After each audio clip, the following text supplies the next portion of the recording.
welcome Jack Ma. Thank you. Thank you. Thank you. We've all become very cognizant of Jack and his story. And when Alibaba went public with the largest IPO in history, we knew a lot more about him. So I want to talk about his personal story. I want to talk about how many times he tried and failed and what kept him going. I want to talk about where he is today and how he got here, and where he is going and how he expects to get there. And if he gets there, what will it all mean for him and for the people that he wants to inspire? So I begin with this question, though, Jack. Why are you back at Davos? It's a long break for 7 years. I think my last trip here was year 2008. But I was coming for year 2001 for the Young Global Leader for Tomorrow. And remember, I never heard about the Davos when I came. But when I came, in the Switzerland, so many young people demonstrate. It was such a horrible thing that I was, and I asked them, why did they do it? They say, anti-globalization. And I say, why? Globalization is a great thing. Why people don't like it? And then we come all the way for 2 hours here. There's a machine gun. There's people checking. I say, oh God, is that a forum or is it a prison we're gonna go? Is that? But when I joined the forum at the Young Global Leader, I was thrilled by so many ideas. For the first 3-4 years, I learned what does the globalization mean? What does the corporate citizenship mean? What about social responsibility mean? All these new ideas, and I see so many great leaders talking about leadership, and I benefit a lot. And the year 2008 and 2009, when the financial crisis came, I think it's better go back to work, because we can never win the world by talking. So go back, spend 7 years. Now I come back, I think it's time to do something return. Because I learned so much. Let's talk 12 about years that. ago. So why I should not talking to the young global leader of today, sharing with them how we've gone through. Okay. So that was the thing. Let's start with where you are today. Just how big is Alibaba? How many people come every day? How many people come in a week? How fast is it growing? Yeah, we have over 100 million buyers visiting our site, shopping our site every day. And we created 100 million every day. We created 14 million jobs for China, directly and indirectly. And we grow from 18 people to 30,000 people, 18 people in my apartment, to now we have 4 big campus. Compared to 15 years ago, we were big, but compared to 15 years later, we're still a baby. And how big will you be 15 years from now? I think 15 years ago, I told my team that 15 years, in the past 15 years, we grow from nothing to this size. And 15 years later, I want people to know about Alibaba, know Taobao, because it's already everywhere.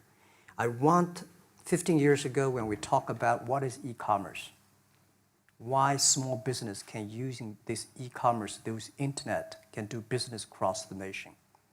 And I hope 15 years later, people forget about e-commerce because they think it's like electricity. Nobody thinks it's a high tech today.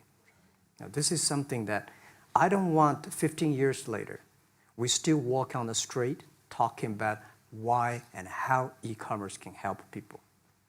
Talk about the IPO. Did it exceed your expectations? Well, it's a pretty small IPO, 250. Yes. Yeah. The largest IPO in the history of Wall Street. We raised. And number 2 was a Chinese bank. Thank you. I remember year 2001. We went to raise some 5 million, 3 million venture capitalist dollars in the USA, and got rejected. And I say we'll come back raising a little bit more.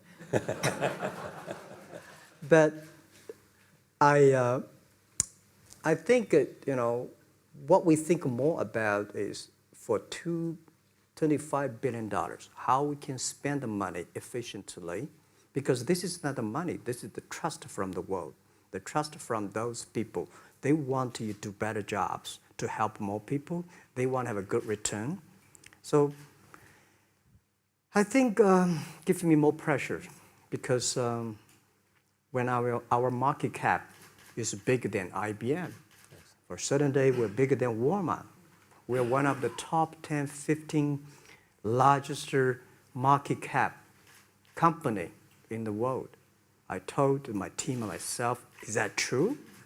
We're not that good. Because years ago, people say, Alibaba model is terrible.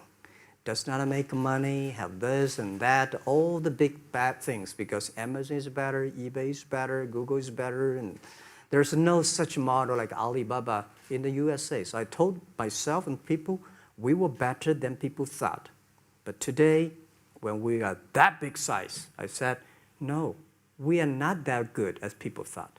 We're just a company 15 years old. Average age is 27, 28 years old, young people. We're doing something that human beings have never tried. So I want to talk about the future. Let me take you back to when you were born in Hangzhou, where the headquarters still are. Yep. And your campus is there. You don't have a loot, don't move your loot. Your headquarters roots are there. Yeah, you found it there, loot there. You grew up in the 60s. 64. Born in 64. That was the time of the Cultural Revolution. Yeah, it was the end of the Cultural Revolution. It was, well, my grandfather was a tiny landlord, was considered, after liberation, was considered to be a bad guy. So I was, I know how tough it was when I was a kid. You tried to get into 3 colleges. Mm-hmm. Each time they rejected you. No, I tried. There is an examination that young people, if you want to go to university, you have to take the examinations. So I failed 3 times. Right. But a lot of fail. I failed for funny things that I failed a key primary school test for 2 times. And I failed 3 times for the middle schools. And you will never believe in Hangzhou, my city, there's only 1 middle school that lasts only 1 year. It was changed from primary school to middle school because our graduates of our school, no middle school accept us because we were too bad. Yeah. They would become a middle school. What effect did it have, though, being rejected? Well, I think we have to get used to it. We're not that good. Even today, we still have a lot of people reject us. I think when I graduate from universities, and before I, for 3 years, I tried to fill in the universities. So I applied jobs for 30 times, got rejected. I went for a police. They said, no, you're not good. I went to even the KFC. When KFC came to China, come to my city, 24 people went for the job. 23 people were accepted. I was the only one guy. And we went for police. 5 people, 4 of them accepted. I was the only guy that I received it. So to me, being turned down, rejected. Oh, by the way, I told you that I applied for Harvard for 10 times, rejected. I know I'll be rejected. I just don't want to say that. Yeah, sorry now. 10 times you wrote them and said, I'd like to come to Harvard. Yeah. And then I told myself, someday I should go teach there, baby. I think that can be arranged. Richard Nixon came to Hangzhou. Yeah. And after that, tourists flooded the place. Yeah. And that's how you learned English. Yeah. I really like I don't know why, at 12, 13 years old, at that time I suddenly fell in love into the language, the English. And there's no place you can learn English at that time. There's no books, English books. So I went to the Hangzhou Hotel, now called Hangzhou Shangri-La Hotel, because that was the hotel can receive the foreign visitors. So every morning for 9 years, I showed them around as a free guide, and they taught me English. And I think that changed me. Today, I'm a 100% made in China. I've never got a one-day train outside China. Yeah. And when people talk to me, say, Jack, how can you speak English like that? Why sometimes you talk like an Western guys? I think that was the 9 years. These Western tourists opened my mind because everything they told me are so different from the things I learned from the schools and from my parents. So now I have a habit. Whatever I see, whatever I read, I use my mind. Think about for 2 minutes. Is that how Ma Jun became Jack Ma? Actually, Jack, the name was given by a lady in tennis. She's a tourist. She came here and she said, came to Hangzhou. We become a pen friends. Ma Ring is so difficult to pronounce. So she said, do you have an English name? I said, don't. So can you give me an English name? She said, okay. She said, my father called it Jack. My husband called Jack. What do you think about Jack? I said, good. So I've been using that for that many years. Yeah. First visit to America, 1995? 1995, yeah. I come here for a project helping the local government to building up a highway. And you tried the internet. I tried the internet in Seattle. And in a building called the USA Bank. I don't know whether the USA Bank is still there or not, but it's a building. And my friend opened a small office, which is like only 10% bigger than this room. And there are a lot of computers in there. And he said, Jack, this is internet. I asked, what is internet? He said, search whatever you want. At that time, they used Mosaic, very slow, right? Yeah. And I said, I don't use it. I don't want to type because computer is so expensive in China. If I destroy it, yes, I cannot pay. He said, just to search it. So I searched the first word, beer. I don't know why, because it's easy to spell, baby. And I see beers from Germany, beers from USA, beers from Japan, but there's no beer from China. And I say, okay, type the second word is China. No data. Nothing. And I said, 1995, no data about China. So I talked to my friend, why not make something about China? So we made a small, very ugly looking page called China. It's something like I did a translation agency, we listed on there. It was so shocking. We launched at 9:40 in the morning. 12:30, I got a phone call from my friend. He said, Jack, you got 5 emails. I said, what is email?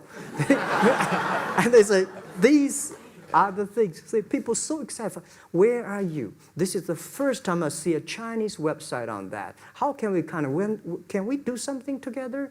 So I think this is something interesting. So we should do it. Why did you call it Alibaba? Alibaba? Well, when I started, I think internet is global. We should have a global name. And a name that, interesting, like at that time, the best name is Yahoo. Right? So I've been thinking for many days, suddenly thinking Alibaba is a good name. So I happened to be in San Francisco that day. I did have a lunch, and the waitress came. I asked her, do you know about Alibaba?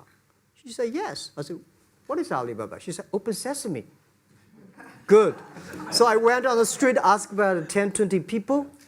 They all know about Alibaba, 40 Thieves, and Open Sesame. And I think this is a good name. And start with A. Whatever you talk about, Alibaba is always top. You have said before that in creating Alibaba, you had to create trust. Yeah. Because people in China were used to face-to-face. Yeah. How did you create trust? I think because we started out doing business on internet. I don't know you, you don't know me. So how can you do things online unless you have trust? So for e-commerce, the most important thing was trust. I think when I first went to USA for raising money, talk to the venture capitalists, a lot of people say, oh, Jack, no. China doing business by the guanxi. How can you do business on internet? And I know that without the trust system, the credit system, it's impossible to do business. So in the past 14 years, everything we do is trying to build up the trust system, the record system.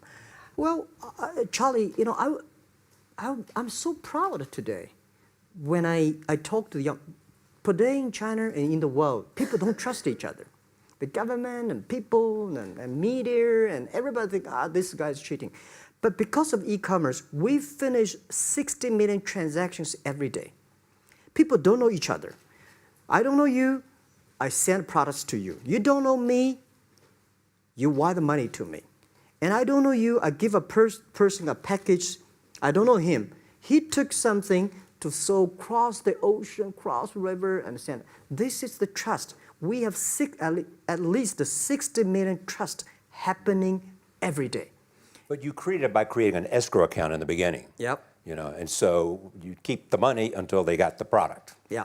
And then you release the money. That's true. I mean, the escrow service is about Alipay. When I this idea, I would love Davos, because it was a big decision. Because for first 3 years, Alibaba is just like e-marketplaces for information. What you have, what I have, we talk a lot of time, but don't do any business. Because there is no payment. I talked to the banks. No banks want to do it. Banks say, no, this thing never work. So I don't know what to do. Because if I start to launch a payment system, it's against the financial legal laws. Because you have to have a license. But if I don't do it, e-commerce will go nowhere. So then I went to Davos. I listened to a leadership discussion. Leadership is about responsibility. And after I listened to that panel, I give a call to my friends, my colleagues in my apartment, say, do it now, immediately. If something wrong, the government not happy about that, if one body has to go to the prison, Jack might go to the prison. Because it is so important for China, for the world, to build up the trust system. And if you did not do it, I said, and do not do it properly, stealing money, money wash, no trust record, I send you to the prison. That was the thing. And people don't like it. So many people I talked to at that time for Alipay, they say, this is the stupidest idea you have ever got. But I say, I don't wear the stupid clever as long as people use it. Now we have 800 million people using this Alipay. Stupid things, if you do better, is better. Alipay is a privately held thing. It's not part of Alibaba. No, it's a private. Let me private. talk about money for a second. Yeah. You have never gotten money from the Chinese government? No. None. I want it at the beginning, and later I don't want it, because I think if the company always think about picking money from out of the government pockets, that company is rubbish. Think about how can you make money from the customers and market and then help customers succeed. That's our philosophy. No money from Chinese banks? No. No. I at that time I want, and now they want to give me, I don't want it. Yeah. All right. Your relationship with the government. Mm-hmm. Yeah. What's your relationship? I mean, if they didn't, here's what some say, that you have existed in an environment that's not, they have restricted competition for you. And that's a pretty good thing to do for a private company. Yeah. I think the relationship with the government for us is very interesting. For the first 5 years, because I've been working as a part-time jobber for a government organization called Ministry of Foreign Trade, 1997, for 14 months. And I learned that you should never rely on government organization to do e-commerce. And I started a business. I told my people and team, in love with the government, don't marry them. Respect them. And a lot of people say, well, government officers talking about internet, the censorship and this, that, and they worry about. I think it's the opportunity, it's a responsibility talking to them, tell them how internet can help. So you tell them we create jobs. Oh yeah, I think a lot of people debate and fight against them. And in the first 12 years, anybody come to my office, I sit down talking to them, how we can help economy, how we can create jobs, why China will improve by the internet. I think because internet that time is new to any government. And if you convince somebody, and you have the chance. So today I'm very talkative. That probably, this is why I talk to so many people. So, I mean, if the government comes to you and asks you to do something for them. Normally, when government comes say, Jack, can you do this project? I say no. I say no. I can introduce some friends who are interested in doing that for you. But if they continue to want me to do it, I say, okay, I do it, but I don't charge. I hope next time don't come to me again. But recently, we help some government organizations do it. For example, every Spring Festival, the train ticket is so difficult. Hundreds and thousands of farmers work in the cities. In the Spring Festival, they go to the hometown. But when they order tickets on the other way, the whole system crashed for 5 years. So I told my young people, go support them. Don't charge anything. Because I don't want to see millions of farmers go back to city and they cannot buy the tickets. So it's something that it's not for money. It's something it's not for the government. It's for the millions of people. They can buy tickets in the snowy night and they don't have to wait. They just use mobile phone, online, they get ticket. One way stop along the route to where you are in that big IPO was Yahoo. Jerry Yang gave you invested $1 billion. Yeah. $1 billion. Yeah. It turned out to be a pretty good investment for Yahoo. Yeah. But one time after another, you raised this money on your own outside of China with investors. Yeah, I'm very thankful for all the investors because 1999, year 2000, and even at the Yahoo time, a lot of people say this Jack is crazy. He's doing something that we don't understand. A lot of venture capitalists give you money because there is such a American model already there.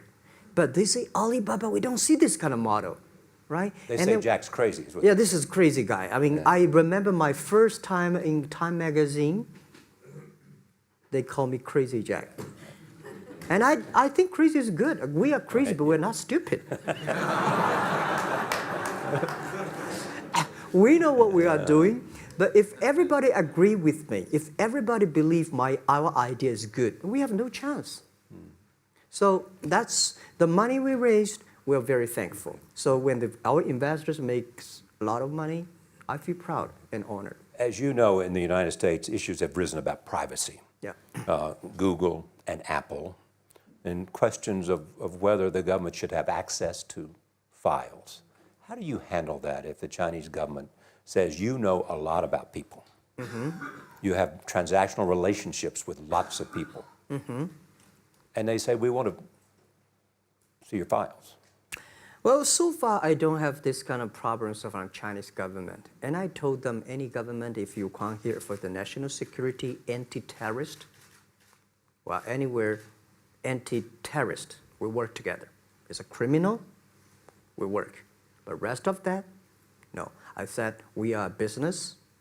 The data is so precious because we don't know how. Because if we give to anybody, it's going to be a disaster. And also about privacy issues. I think, just like hundreds of years ago, people say, I would rather put money under my pillow rather than put in the banks. But today, banks, they're special. They know how to protect money much better than you do. Privacy issues, all these kind of securities, today, we may not have the solutions. We don't have the answer. But I believe our young people have the solutions. In the next 10, 20 years, there will be breakthrough on that. And I'm fully confident on that. Your life is a testament to the idea that nothing is impossible. That if somebody says no, you say it's just the beginning. Where does that come from? Well, at the beginning, I never thought, I thought when I was young, I said, everything's possible. Now I know not everything's possible. When you have something, you have to think about, you have to consider about the others. You have to consider about the customer, society, your employees, your shareholders, society. There are so many things that I think if you continue to work hard, there's possibility. And I just feel that I'm enthusiastic about what we are doing. At the beginning, for the first 5 years, I just want to survive. And 5 years later, I think... That's 2000, from 90... Yeah. But later, I think, wow, so many people's life changed. I was so excited, you know, for the first 3 years, we made zero revenue. Zero revenue. But we are so excited to continue to work. You know what happened? I remember many times when I go to a restaurant and have dinner, somebody came, when I was trying to pay the bill, the owner of the restaurant came to say, "Sir, your bill is paid by someone." And the small note say, "Hey, Mr. Ma, I'm your customer of Alibaba Group, Alibaba platform. I made a lot of money, and I know you don't make any money. I pay the bill for you."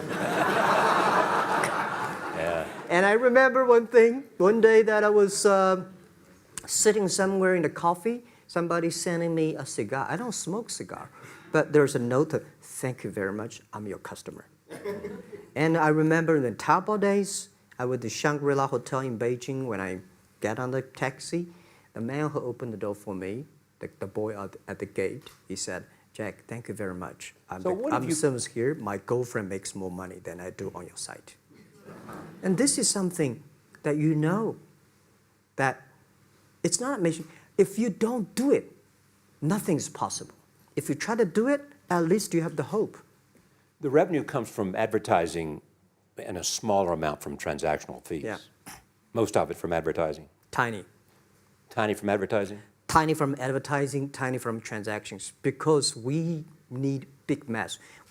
Now we have more than 10 million small business power sellers selling our site to everywhere. So the transactions we have is second after Walmart. So tiny. Second after Walmart. Yeah, tiny of the of the money already make us big. So, you know, second after Walmart, I remember one of the senior management of Walmart guys came to Hangzhou 5 years ago. He said, "Jack, you know, you did a great job," and blah, blah, blah. So I said, "Maybe in 10 years we'll be bigger than Walmart." He said, "Young man, you have a good hope." So we said, "I make a bet. I think in 10 years we'll be bigger than Walmart on the sales." Because if you want to have 10,000 new customers, you have to build a new warehouse and this, that. For me, 2 servers. What's your market cap versus Walmart today? I don't know, but I don't maybe, either. yeah, some. It's close. I think so. Maybe we should check later. All right. Yeah. So where are you going? What does Jack want? I think because the name for Alibaba, we are internet company, happen to be in China. We have the same spirit and entrepreneur spirit like every great entrepreneurs in the world. And I remember the day when I started Alibaba, we want to have a mission helping small business doing easier. So next step is, today, so many millions of small business using our platform to sell things, and over 300 million consumers buy things from our site. Cheapest, efficient. So what I'm thinking about, how we can make Alibaba a platform for global small business. My vision is that if we can help a Norway small business can sell things to Argentina, and Argentina consumers can buy things online from Switzerland. And we can build up, which I called, I don't know, maybe not right word, called EWTO. The WTO is great, past century. But WTO helps so many big companies to sell things across the nation. Today, internet can help small business sell things across the oceans, across the nations. And I hope that we can serve 2 billion consumers. 2 billion consumers. 2 billion consumers. We can help 10 million small business outside China. Help them. Outside China. Outside China. Because we help the American farmers in Washington State almost 300 tons of cherries to China last year. Cherries. Before we sell, the ambassador of US came to me and said, Jack, can you help us selling cherries? In China. I said, what cherries and the fruits?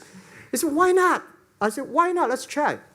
So that when we start to sell cherries, the cherries still on the trees. So we start a pre-order, 80,000 families order cherries online. So we pick up the cherries and ship into China. Within 48 hours, we sell the cherries. The consumers are so happy. But we got a lot of letters complain after 3 days. They say, why only 100 tons? Why we should not get more? So we sell, 2 months ago, we helped the Costco. We sold 300 tons of nuts to China. So I'm thinking about if we can sell, we're also selling Alaska seafood to China. So if we can sell seafood, if we can sell the cherries, why we cannot help American and European small business selling things to China consumers? China needs that. So this is what I want to do is that 2 billion consumers, China, Asia, developing nations, how we can let them buy things globally. Alibaba rode with the millions of people that went from poverty to the middle class in China. I mean, you were right there growing as they grew and increased. When you look at the international markets, you're doing well in Russia? Yeah. How well? We do pretty good on Russia, and we do also pretty good in Brazil. In Brazil? Russia, I think now I don't know, we are if not the number one, we're the number 2 or number 3 largest. E-commerce. E-commerce. I remember last year we had a campaign. The campaign is that a lot of Russian girls and boys want to buy things from China. You know how many days a Russian girl placed an order and received the products from China? 2 years ago, 4 months. Even that, people are so happy about all the thing. And last year, the campaign, within 1 week, we crashed the whole logistics system of Russia. All right. You were also seen in Hollywood. Yeah. What are you doing in Hollywood? Well, I like the Hollywood innovation and the digital background. I learned so much about the Hollywood movies, especially the Forrest Gump. You love Forrest Gump. I love Forrest Gump. Well, why do you like him? Simple. Never give up. Never give up. People thinking he's dumb, but he knows what he's doing. And I was very depressed the day, year 2002 or 3 in the States, when a bit earlier than that. I was very depressed when I could not find out a way for the internet. And then I watched the movie in my friend's home, Forrest Gump. When I see him, I think, this is the guy we should learn from. Believe what you're doing, love it, whether people like it, don't like it, be simple. And like the word, life is like a box of chocolate. You never know what you can get, right? I never know I would be here talking to you and talking to Charlie Rose. I never know. But today I made it. I told my people in my apartment 15 years ago, guys, we have to work hard, not for ourselves. If we can be successful, 80% of the young people in China can be successful. We don't have a rich father, powerful uncle. We don't have $1 from bank, 1 cent from government. Just work as a team. So what do you worry about? I worry about it today. Young people, a lot of young people lose hope, lose vision, and start to complain. Because we also have the same period. Because when it's not a good feeling being rejected by so many people. We also depressed, but at least later we find that the world has a lot of opportunity. How you see the world, how you catch the opportunity. So, and the Hollywood gives me a lot of inspiration. You know? But you were out there for business. You were out there because you want to make movies and sell them. I want to make the movie for business-wise. We are e-commerce company. We have a lot of products that need logistic. But movie, TV, these are things you don't need logistic system. And movie probably is the best product that can help Chinese young people to understand. Because one thing I told the Chinese people, my friends, in American movie, all the heroes at the beginning, they look like a bad guy. Terrible things coming, they become a hero. And finally, they all survived. China, if you're a hero, all the hero died.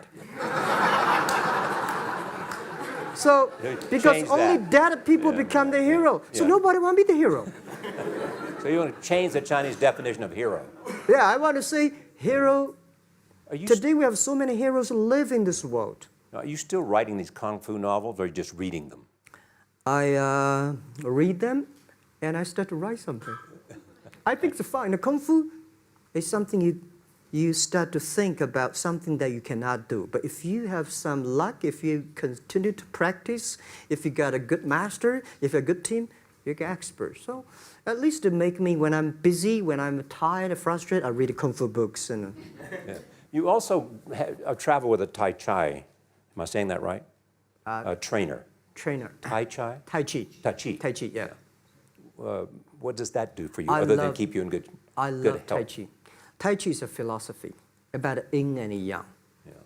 Tai Chi is about how you balance, how you work, like a competition. People say when I compete with eBay, say, you hate eBay. No, I don't hate eBay. It's a great company. You know, they come, I go. You know, Tai Chi is like, you fight here, I go over there. You put it on the top, I go to down, right? So it's a balance, right? You are heavy, I'm small, you know. When I'm small, I can jump. You're heavy, you cannot jump. So the Tai Chi is about a philosophy. I use in Tai Chi philosophy in the business. Calm down. There's always way out. And keep yourself balanced. And meanwhile, don't try to because business is a competition is a fun. Business is not like a battlefield. You die or I win. Business, even if you die, I may not win. Right? So it's about fun. So Tai Chi gives me a lot of inspirations. But you want your life and you want this company, Alibaba, to change the world. And you're changing the world if, in fact, you provide a forum for buying and you enable people to earn a living. Yeah. But also, you believe that Alibaba ought to change the lives of women. So what are you doing? At first, I think many years ago, I want to change the world. Now, I think if we want to change the world, we change ourselves. Change ourselves is more important and easier than change the world. And second is that I want to improve the world. Because it changed the world may be Obama's job. Because my job is to making sure that my team are happy. Because my team are happy, they can make my customer happy. If my customer, they are all small business. When they're happy, we are happy. About women, one of the secret source for Alibaba's success is that we have a lot of women. What percentage of women Well, among one Alibaba day employees? before, I think 2 or 3 months before we IPO, there's American journalist come to our company. She asked me a question. Jack, I've seen so many women in your company. I say, what's wrong? We have later we find that we have 47% of the employees of our company are women. How many? 40? 47% of our company are women. And we actually had a 51 because we acquired some company these days. They have more men, so balance that. But these are women in top-level positions? 33% of the management are women. And 24% of the senior management, very top level, are women. We have a women CEO, CFO, CPO, Chief People Officer, and we have everywhere. And I think so comfortable to working with them because women, in this world, if you want to win in 21st century, you have to making sure that making other people powerful, empower others, making sure the other people better than you are, then you will be successful. So I find the women, they think about the others more than they think about themselves. Right. Yeah, women think about the kids, husband, parents, much more than the man. And the user-friendliness. A couple of things I want to talk about before we go, because we have less than a couple of minutes. China today, are you worried the economy slowed down? No, I don't worry about it. I think China is doing, it's slowing down is much better than keep on 9%. China today is the second largest economy in the world. It's impossible to keep 9% of the growth. If China still keeps the 9% of the growth of the economy, there must be something wrong. You will never see the blue sky. And you will never see the quality. China should pay attention to the quality of the economy. China should not. So if we have a lot of influence, like Hollywood movies, things, and we have sports and these things in the GDP, will be much better. So I think, just like a human growth, this body can never grow. Certain time, the slow of growth of the body is slow, but you should grow your mind, grow your culture, grow your value, grow your wisdom. I think China is moving to that direction. And you saw Modi in India? Pardon? Did you see Modi in India? Not yet. I'm looking forward to that. So you'll go to India. Yeah. Finally, there's this. You're one of the world's richest people. Your company is one of the world's richest companies. What do you want beyond Alibaba? Well, about richest people, I was really not happy in the past 3 months when people say Jack Ma is the richest people of China. Global celebrity, they said. No, I'm not. When I started the business, you are. I never thought, because how many? Yeah, maybe I am. But I think 15 years ago, in my apartment, my wife was at that time one of the 18 founders. I asked her, "Do you want your husband to be a rich person?" I never said rich person in China, rich person in Hangzhou. Or you want your husband to be a respected person? She said, "Of course, respected." Because she never believed, and I don't believe we'll be rich people. We just want to survive. But I believe when you have $1 million, that's your money. When you have $20 million, you start to have a problem. You worry about inflation, which is stock to buy and this, that, had it come. When you have $1 billion, that's not your money. That's the trust society gives on you. They believe you can manage the money, use the money better than the government and the others. So I think today, I have the resources, do more things. With the money we have, with the influence we have, we should spend more time on the young people. And I would say, someday I'll go back to teach, go back to school, spend time with the young people, and sharing with them what I done. So the money is not mine. I just happily and having these resources, then I want to do a better job. Just tell them your story. Yeah, tell them the story and tell them that if Jack, I don't think in this world there are a lot of people be rejected more than 30 times. If we, the only thing we never give up, the only thing we're like a Forrest Gump, we keep on fight. We keep on changing ourselves. We don't complain. Whether you were successful or not successful, I find that people, when they finish the job, if they make the mistake, if they fail, if they always complain the others, this guy will never come back. If the guy only check himself, yeah, something wrong with me here, something wrong with me there, this guy has a hope. Jack, on behalf of everybody in this audience and a television audience around the world, thank you for taking your time to be with us. Thank you, Ray. Thank you. Thank you. Thank you. Thank you. Thank you so much, Rob.